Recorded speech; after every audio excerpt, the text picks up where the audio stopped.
Teman-teman, aku mengucapkan terima kasih banyak atas dukungan dari kalian dan kekhawatiran kalian untuk selalu ngecek apakah aku baik-baik aja, apakah aku aman.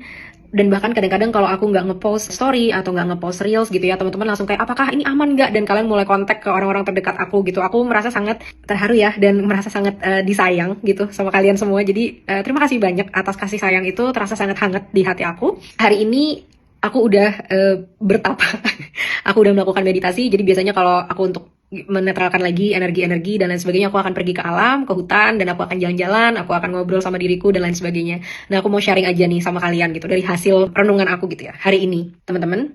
Kalau sampai ada apa-apa yang terjadi kepada aku titipkan kepada kalian segala perjuangan-perjuangan untuk benar-benar membangun bangsa kita sampai bisa menjadi bangsa yang maju sesuai dengan potensi yang kita miliki. Dan kalau benar itu terjadi, kalian gak usah khawatir.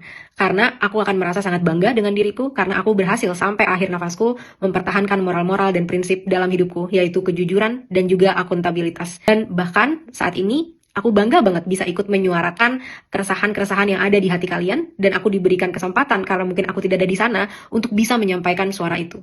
Dan aku rasa semua energi yang aku punya sehingga aku bisa berbicara sangat lantang, itu semua adalah hasil dari doa dan energi yang kalian kirimkan kepada aku. Tapi juga, walaupun aku sudah tahu apa kesimpulannya, juga aku sudah juga mengambil rencana-rencana dan strategi pastinya untuk mengamankan diriku dan keluargaku juga. Kita cuma bisa berusaha, tapi hasilnya kita serahkan lagi ke yang lebih berkuasa. Nah, tapi namanya kita sedang melakukan perjuangan, teman-teman. Kita nggak boleh fokus hanya kepada rasa takut dan kekhawatiran dan hal terburuk yang mungkin terjadi. Kita juga harus fokus membakar emosi dan semangat kita untuk menimbang-nimbang dan membayangkan hal terbaik yang bisa terjadi dari semua ini. Sudah banyak pencapaian kita sampai saat ini, teman-teman. Pencapaian pertama, kita sudah berhasil membongkar bagaimana kebobrokan yang ada di pemerintah kita. Dua, kita sudah berhasil menunjukkan bahwa segala macam kata-kata jahat yang dilemparkan kepada rakyat, itu semua tidak ada artinya. Karena dia tidak bisa bertanggung jawab sampai akhir, dia tidak mempunyai argumen untuk mempertahankan itu, dan justru sampai yang terjadi di hari ini. Mereka semua sudah akan merasa kapok sejak saat ini. Kita nggak akan lagi ngelihat ada pejabat-pejabat yang petatang-petenteng karena mereka akan tahu ada resiko dari perbuatan mereka yang semena-mena terhadap rakyat.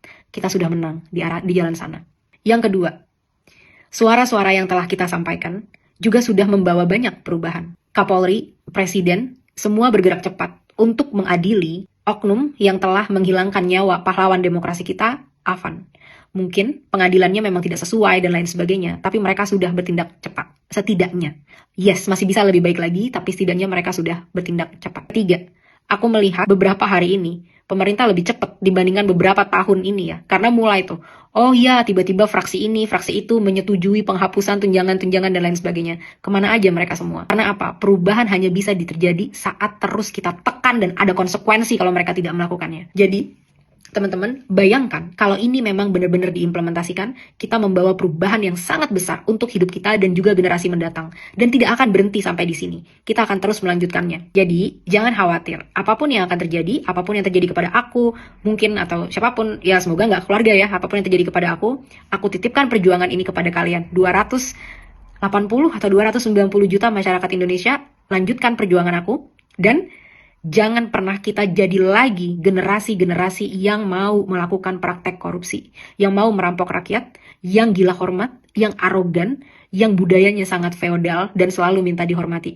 Kita putus mata rantai budaya bobrok yang sudah menghancurkan negara kita ini. Bersama-sama kita bisa, dan kita fokus terhadap apa yang mungkin kita bisa capai bersama-sama. Terus kita tuntut, teman-teman, 12 tuntutan kita sebelum 5 September tengah malam.